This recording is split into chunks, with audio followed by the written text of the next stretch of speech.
We're here today with James Biggs. James is an amazing individual. James has been on this earth for 105 years. He's a member of the Masonic fraternity. He's been a Mason more than 80 years, more than most of us have been on the face of this earth. So we want to try to get a little bit of information from you, Brother Biggs. First of all, I know you were a school teacher, interested in education. Could you tell us a little bit about your early years in education?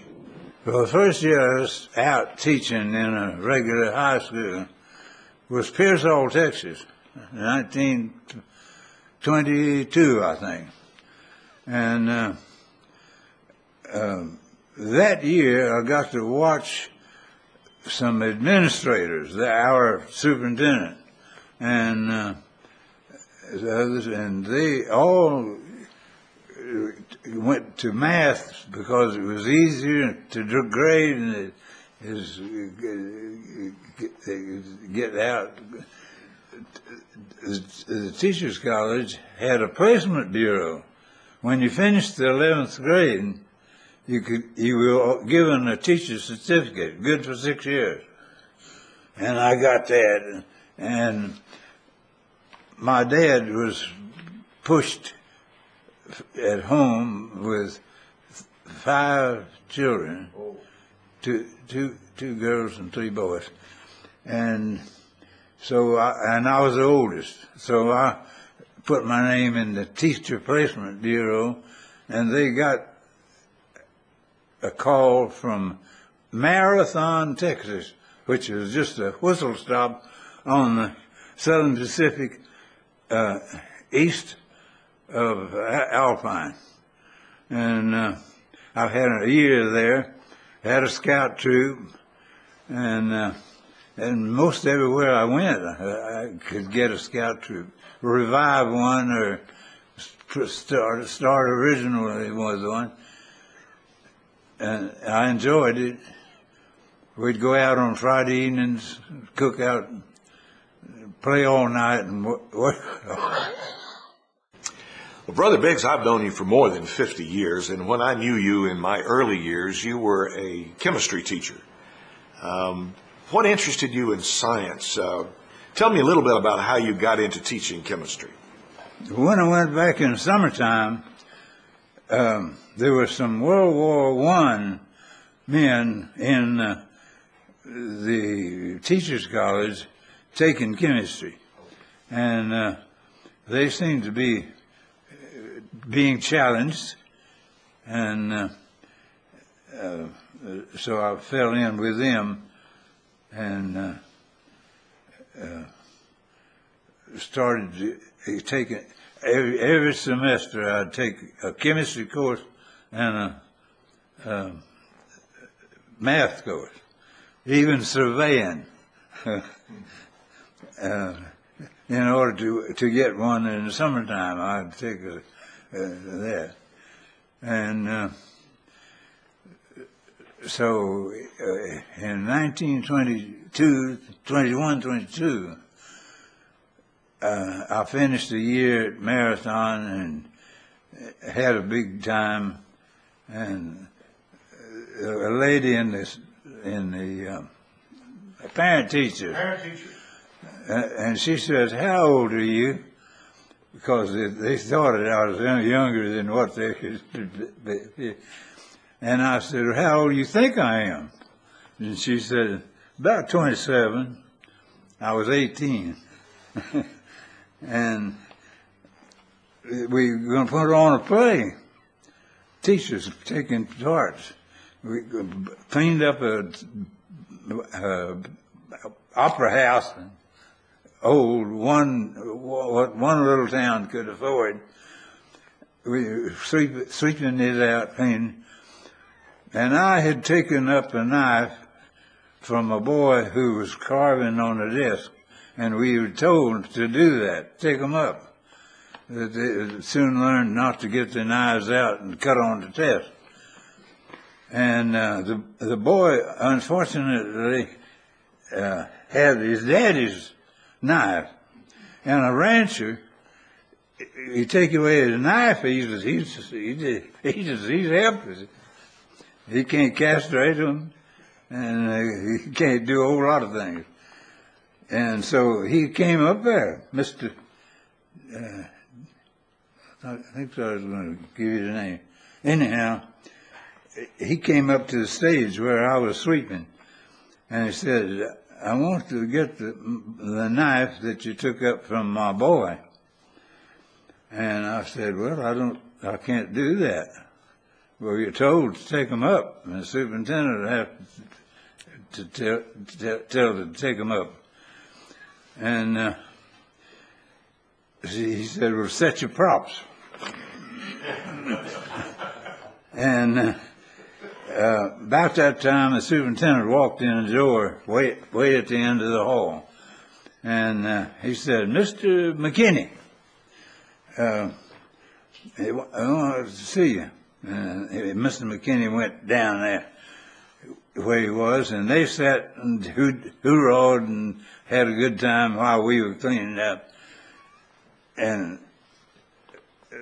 the superintendent told him, he says, you don't want to fool with that man because he's a minor. I wasn't 21 yet. So, and so I gave the boy back his knife after it got to be a big bone of contention. Brother Biggs, when you were about 8 or 9 years old, the Civil War was just about 30 or 40 years behind you. Can you tell me a little bit about the feelings and emotions and environment in around your life at that time? My grandfather's front porch swing, I quizzed him, tried to get him to tell me about an encounter that he had had. He wouldn't talk. It seems to be true. Even in World War II, they don't want to talk about it. He was a captain in the P.C. Woods Brigade from San Marcos in the Civil War, and he saw action. And he had a good horse, his own horse that he took in. And a Yankee started chasing him, and he got out of it. He got his horse over the creek. He could jump the creek.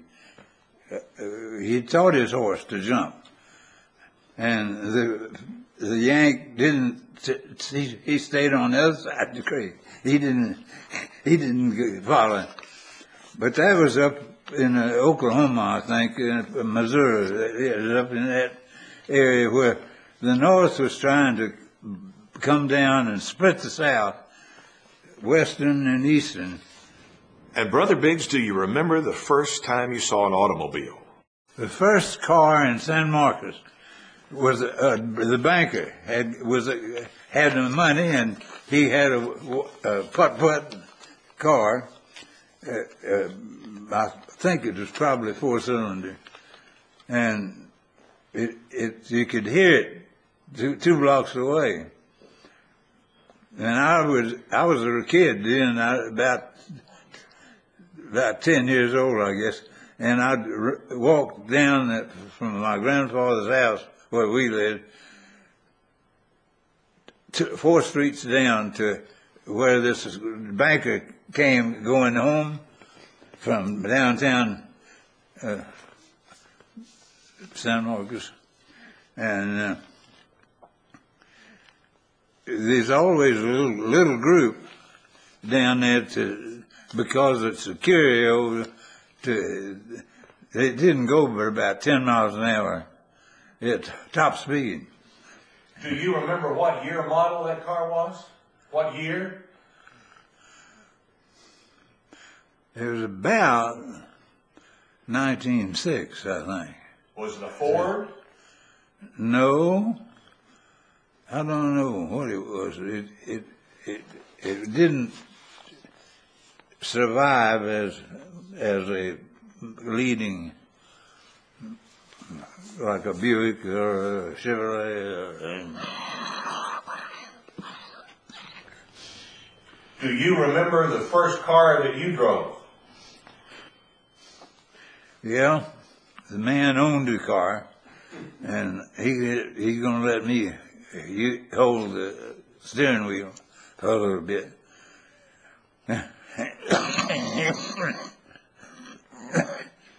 And it was quite a thrill to pilot that thing around. But I didn't go fast. I didn't put any stunts. I didn't have to have a driver's license. And Brother Biggs, could you tell me your memories about World War I? Any interesting stories you'd like to tell? Anything you remember about that war? You bet. Well, tell me about World War I. Our troop, Boy Scouts in San Marcos, were invited over to a Loyalty Day parade in New Braunfels. Those Dutchmen over there, it's an old settlement, way back early days,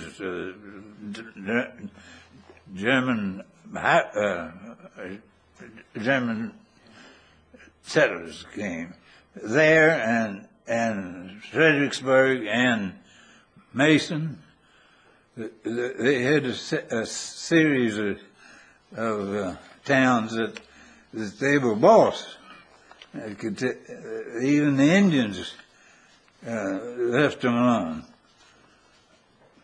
Well, I was 12 years old in about 12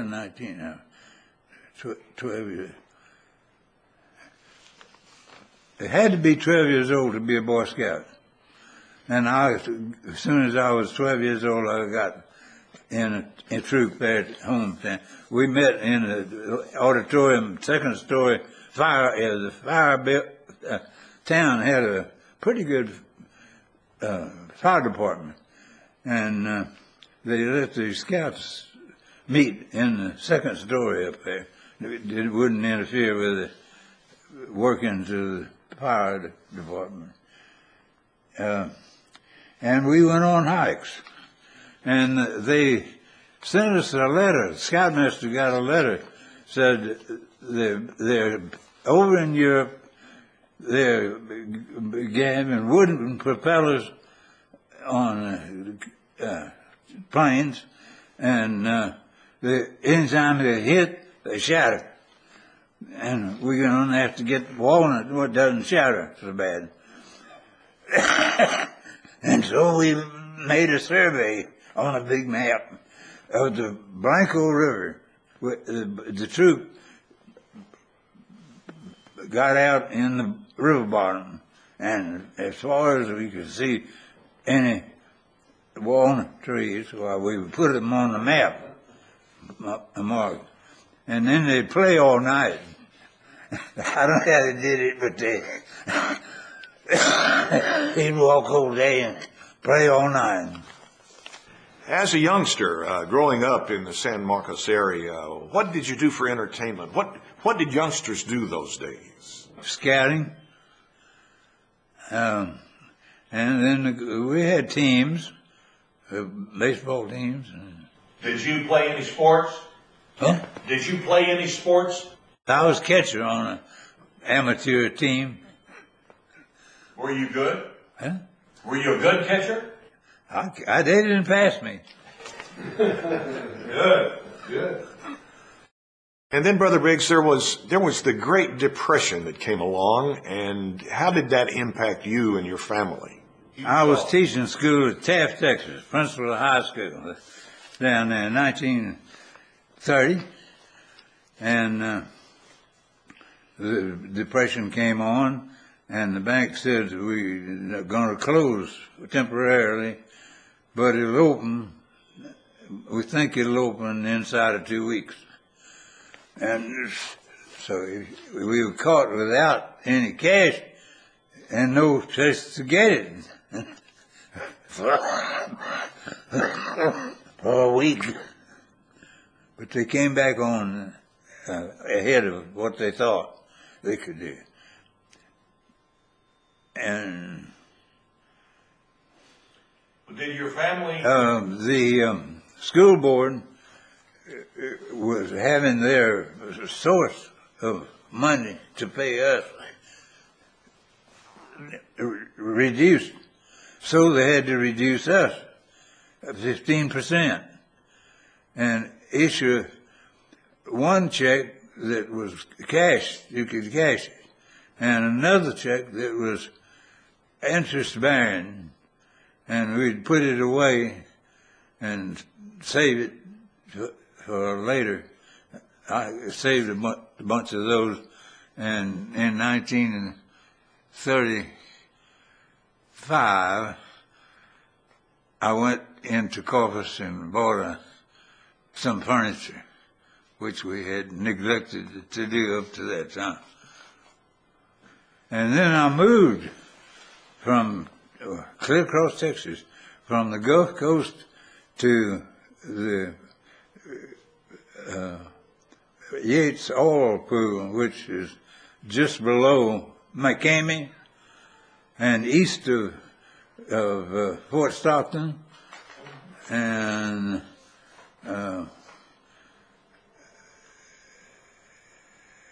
I spent 3 years out there, and at Christmas time I didn't have any money to go splurge during the Christmas holidays, and so I used the school lathe and turned out 32 pieces of wood to candlestick holders and electric lamp stands.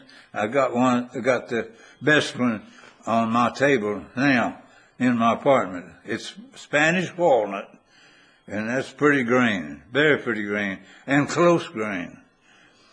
And it'll take a polish, and it shines. So you did a lot of woodworking. Huh? You did a lot of woodwork? Yeah. And occasionally they'd have a paying job. This guy he was a hunter, and he killed deer, and he wanted a table in his kitchen that he could take a deer apart. And so he wanted me to put a band about 5 inch around the top of the legs to keep them from smashing that. And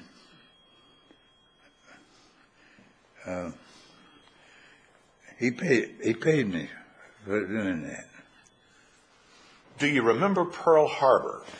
It was a Sunday morning, and it was early, about 8 o'clock, that it came on the television.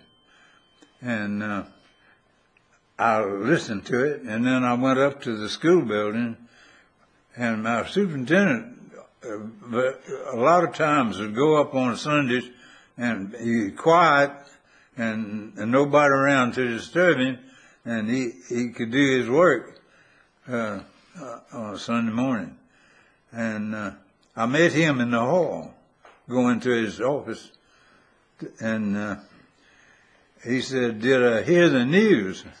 And I told him, "Yes, I did." And he says, "Well, I don't think there'll be war." I said, "I don't think you're right, but you're right to think that." And before the war was over, his boy was in the Navy and had to do what they said. When you heard about Pearl Harbor, did that make you want to go join the Army? Go join the Navy? I can't say that it was a deciding factor, no. Well, what made you want to go join the military? Well, I thought it was Boy Scout work, and I've done a lot of it. I will do my duty to God and my country and obey the Scout laws.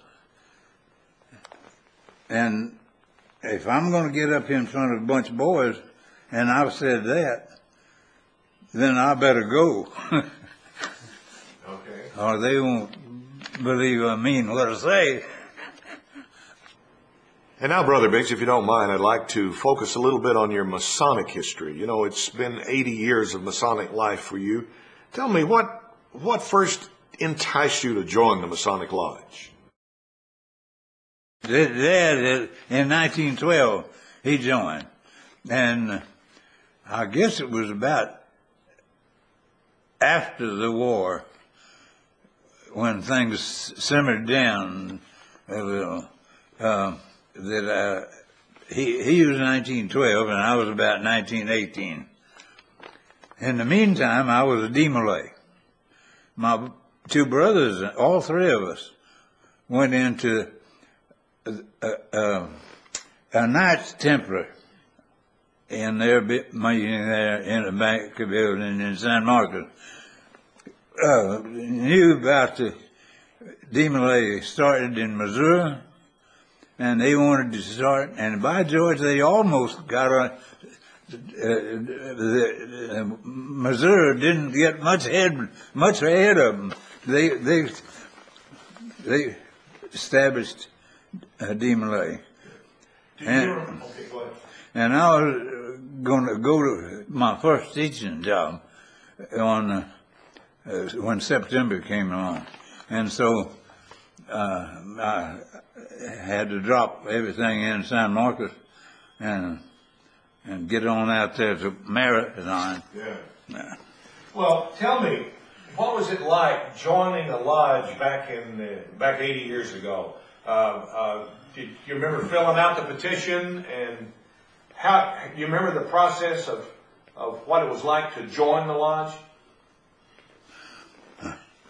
Dad said the evening that I was going to go down to be initiated, he said, "Be sure you got clean underwear." That's all he said. But that told me a lot. And when the master said about writing, I didn't remember that I had said I wouldn't write.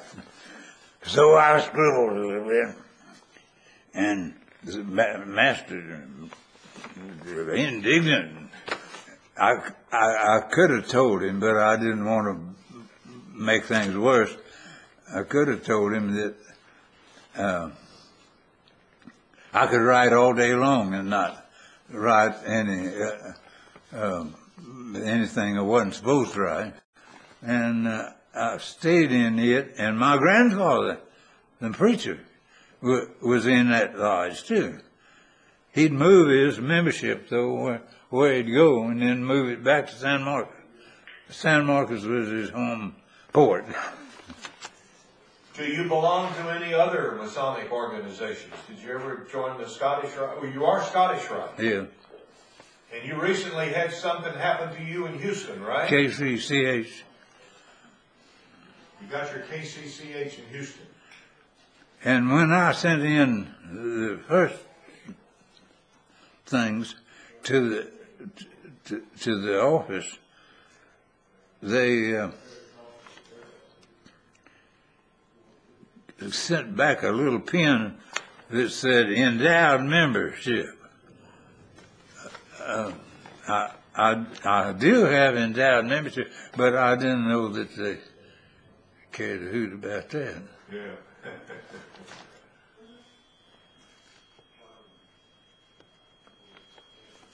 Did you ever join any other Masonic organizations? York Rite, Shrine? Yeah. I didn't take an office, but I was a Knight Templar, and for a long time when I was in Houston, I attended the thing. Brother Biggs, you've seen a lot of Grand Masters in the state of Texas. Could you tell me who was your most memorable past Grand Master? Leonard P. Harvey. I wish he'd perform my obituary. He does a beautiful job of that. I've seen him 2 or 3 times when he gave the Masonic burial by memory. He served two terms of one. No, none of them served 2 terms. Okay. Let's go back to the work, the Masonic work as we know it. You know, today we have monitors, books that we use in the lodge, but the work is still memory work. You told me earlier that it was the same back then as it was now. Before Lightfoot. Before when there was the Lightfoot's manual, before we had the monitor. Ask me a question. All right, what do you remember about the monitor, or Lightfoot's manual of the lodge? How you learned the Masonic stuff, other than the memory Just work? deadpan and repetition. And it has to be kept up or you lose it. I've already lost most of it.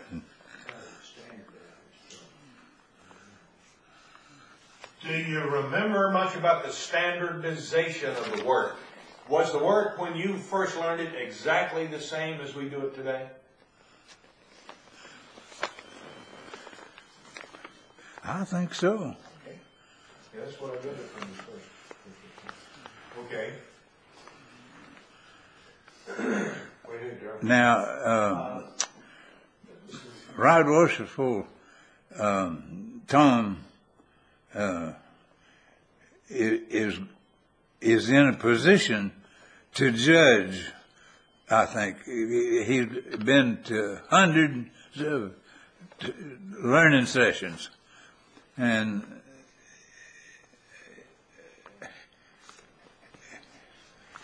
Yes, Right Worshipful Tommy Griffin, Most Worshipful Tommy Griffin, was on the Committee on Work. Yeah, he spent 13 years on the committee. he had the Houston area to Beaumont, the Gulf Coast area, and he came to Houston pretty regularly. And that's the same kind of thing that makes a scout troop.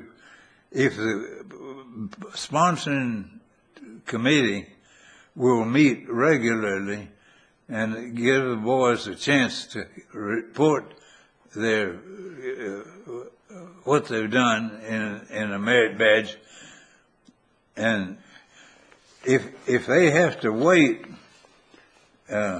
for till the grown-ups feel like it's about time, or they finally wake up, but that's what holds the troop back. Is a sponsoring committee don't to have regular advance. You were master at S.P. Walter Lodge in Houston, weren't you? Huh? Weren't you master at S.P. Walter Lodge in Houston? Yeah. You were master, right? Yeah, in '76. What, do you remember anything about those years? About what? But the year you were master at S.P. Walter. It was just 1 year. Yeah, but do you remember anything about that? Anything you could relate to us? Any interesting things happened to you? Well, we had to have scrub days to get the walls and cleaned up in that lodge. Did that a time or two. Brother Biggs, what trends have you noticed in Masonry over your 80 years? I don't think they ought to examine 6 or 7 men in their esoteric work by having this one answer a question and then ask a question and so on. That's been done several times when I was present, and I don't think that's the way to do it. How do you think it should be done? Individual. And I understand that you've got a certificate in the proficiency work. Yeah. Well, I don't know whether this... they issued me a card after 25 years of going to, once a year, going to study group, and it was over at Hillcrest Lodge, not Hillcrest, Reagan Lodge in Houston. It was held over there. We had and Tommy, Right Worshipful, Tommy was in charge of those things, and he had them pretty regularly. And I think regularity enables a person to advance a little faster. Brother Biggs, on another topic, during your 105 years, you've seen a lot of presidents of the United States. Do you have a favorite president you'd like to talk about? FDR. Tell us about FDR. Well, he ran during the Depression and was elected in 32, I think it was, and he went 4 years or 8 years. He went late in his first term, would end about 1940, and then he elected a second time, and lasted until about 1945 or 6, I guess, and then Truman Nichols.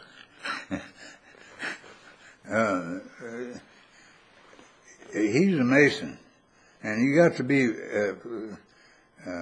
most worshipful Grand Lodge of Kansas. When Missouri, I believe he was the Grand Master, the most worshipful Grand Master in Missouri. Huh? Missouri, I believe, is the state. Huh? Or Harry Truman was the most worshipful Grand Master in Missouri, I believe. I don't know. I think. Anyway. Well, what other things do you remember about FDR? Well, he was a good thinker, and he got himself out of a lot of trouble by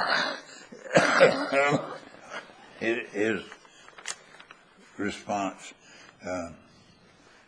He didn't do masonry much. I don't remember anything he did that benefited. Okay, who was your least favorite president? What? Who was your least favorite president? The one you did not like? Herbert Hoover. Why? Overgrown. I just didn't like him. Brother Biggs, can you tell us a little bit about the development of technology during your 105 years? What do you remember most about technology developments? I took automobile mechanics, and what it amounted to, it was a physics course. And what it amounted to was, in the fall semester, the gas engine. The winter semester, automobile electricity, the starters and lights and all the different things that have to be taken care of. So then they would bring a car in that needed attention, and we could get them back in order there in that college lab. So I felt competent to get a car. Good. And do you remember your first girlfriend? I promise not to tell Pat about this. Not the one I married. Okay. Do you remember your first girlfriend? She came up here from the Gulf Coast to San Marcos, summer school. And I met her there, and we went on a party or two down by the river. And then her family moved to Colorado Springs. And that kind of put a quietus on it. We did a lot of rally riding back and forth. And I built a fumed oak lady's desk, secretarial desk, not very big.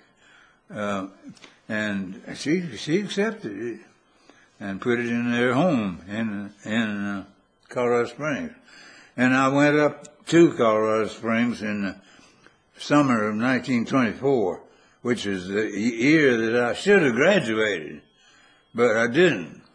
I had to come back the summertime to finish up one or two English courses, and something that I just couldn't schedule or had left over from all the stuff.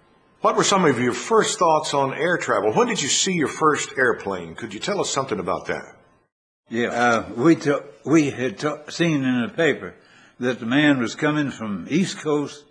He was going to California, and he was going a little at a time.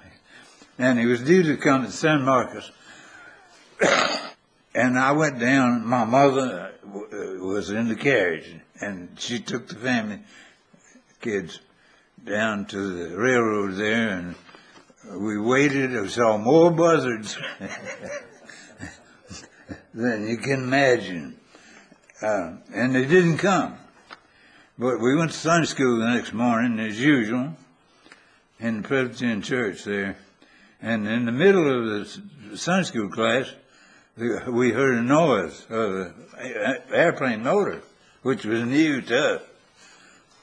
And this plane was coming over this Academy Hill at a fair, not real low, but low enough that you could see a man sitting up close to the engine, its front. He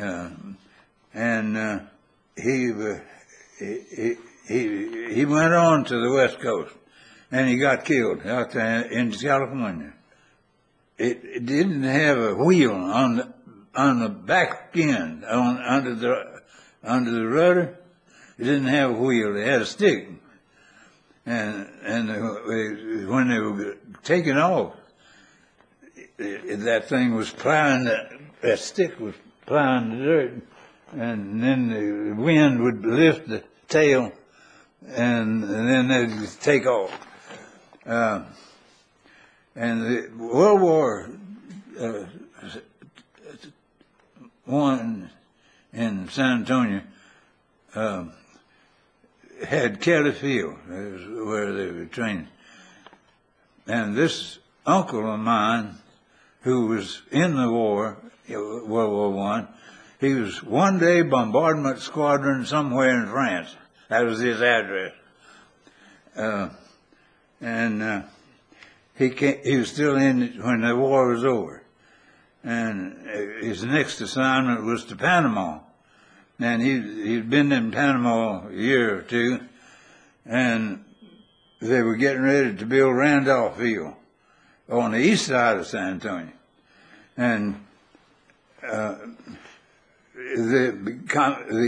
commandant, the head guy that was gathering, his first order of business was to transfer Major Reuben D. Biggs from Panama to that Randolph Field. He was in the first corps of officers that were running Randolph. And I had a bunch of Boy Scouts, and we stopped and went through. We were going to Bandera, and we stopped at Randolph, and the Texas Gulf Surf Company thought that they had an inside track where somebody, you take care of these scouts and up there. And so, boy, they hopped around.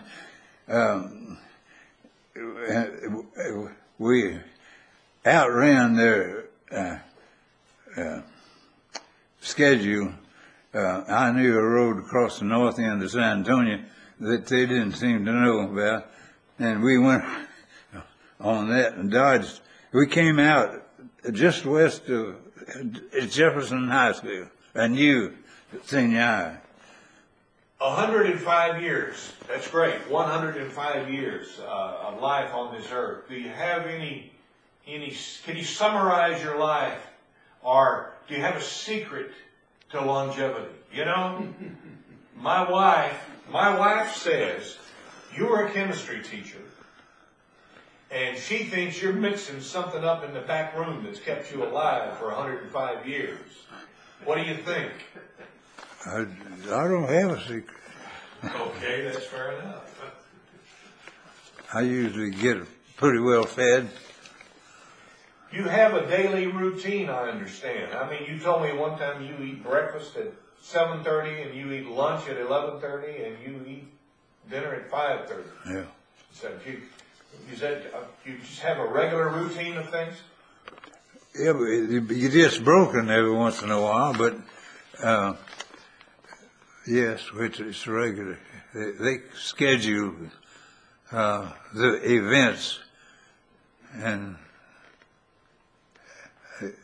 whatever they change it to, that's what we do. Well, let me ask you a question. I've heard, someone told me that you had something to do with radar back in the Not radar before I went in the Navy, no. No. But after I got in, it was repair. Okay. Testing and repair. We had to board the blimp and check the gear to see if it was working right. And if it wasn't, get it working right. What years were you in the Navy? 42, 3, 4, and the first part of 45. I had written Fort Sam Houston to get in the Army. They didn't answer. So I went to Houston, and they had a bunch of offices in the old post office building, and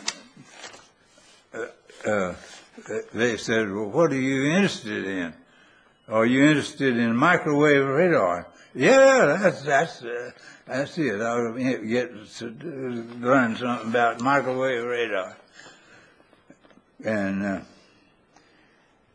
so they got a letter back from them and said, due to a modern Pleias planus, which is flat foot, due to a modern Pleias planus, and a pterygium on each eye, which will grow if you're in a wind, like a sailor on the deck of a ship out in the ocean. That pterygium would grow and cover over his pupil, and he couldn't see. So they didn't. So they wrote me back and said, due to moderate Pleias planus, a pterygium on each eye, and I don't think you'd think of it unusual. Anyhow, I got a letter answer from them. It says it's true that these are minor defects and that he wouldn't preclude service in the Navy, but we're getting younger men. At that time I was 39, and they said they're getting plenty of younger men, and so I could go back and teach school. Okay. Brother Biggs, could you tell us a little bit about your marriage? When did you get married? I got married to a rancher's daughter that I met in Pearsall, one of the first places that I went to teach. I was introduced to her there, and I went down to her home, which was about halfway between San Antonio and Corpus Christi. George West is a ranch town, supply town, and her family are about a mile out of George West on their farm. She had 14 brothers and sisters for the same mother.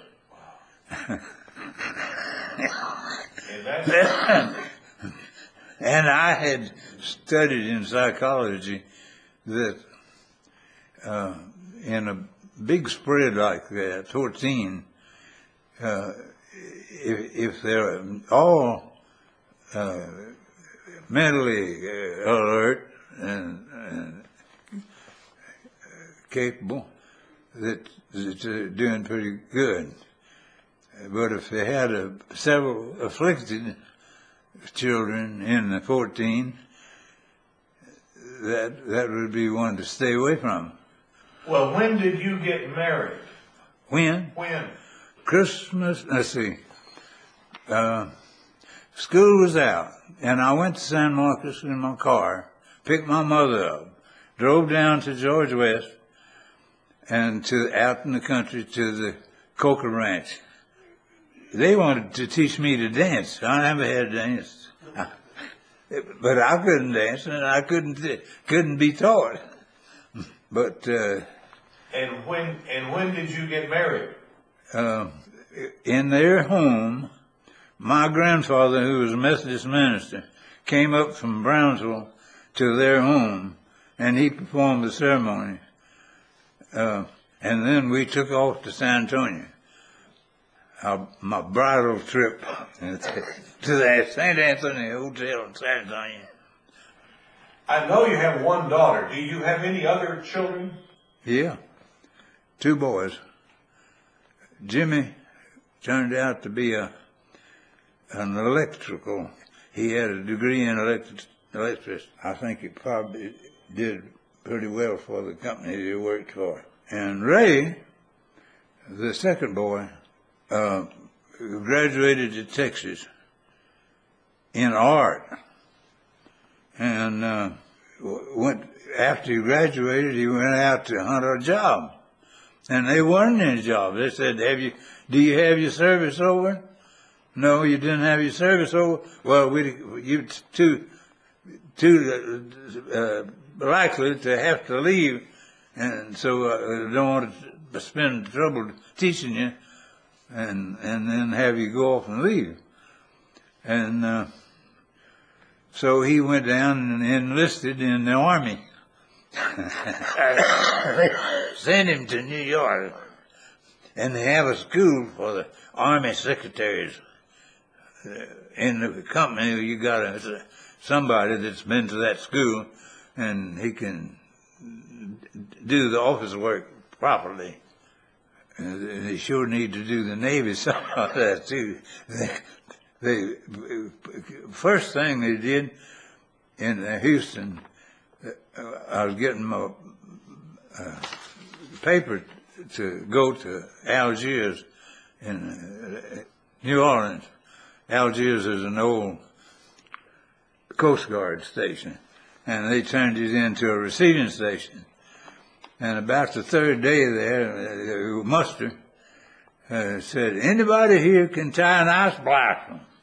Well, I'd just been teaching Boy Scouts to tie ice blossom, so I very timidly put my hand up.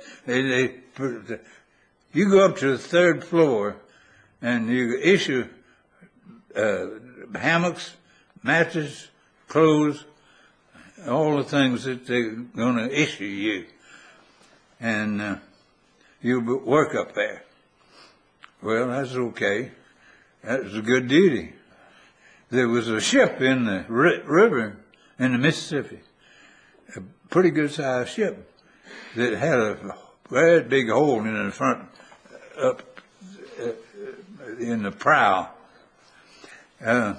And that let me know that there was business on that. I didn't want to be on that ship or any other ship that was going to have a front end shot off. Yeah. Well, Mr. Biggs, how many grandchildren do you have? 2 great-grands, 2 girls. One of them is a tennis shark. She's about 16, and she's coming over into the adult competition now, and she's been in her age group. She got the first prize in her age group. How old is your second granddaughter? Huh? You have 2 grandchildren. Yeah. How old is the second one? She's about 9 or 10. Okay. So, right now, how many generations in your family are alive today? About 5 generations. My great grandfather, Amarai A. Biggs, was a Methodist minister in Arkansas. And a Mason. and one of his descendants through another person, not to me. So 5 generations were Masons, is what you're saying? Yeah. Yeah, okay. Brother Biggs, we have an interesting presidential race going on as we're recording this. We have our first-time black man and first-time woman running for an opportunity to be president. Do you have any thoughts on that? It's purely my belief that either one of them could handle it. But Obama is going to have more than troubles, more problems than Ms. Hillary. Why do you say that? You say Obama's going to be... Well, she's been in the Senate longer than he has. And they really knock down, drag out sometimes in the Senate. I hope that they can do it without tearing things up.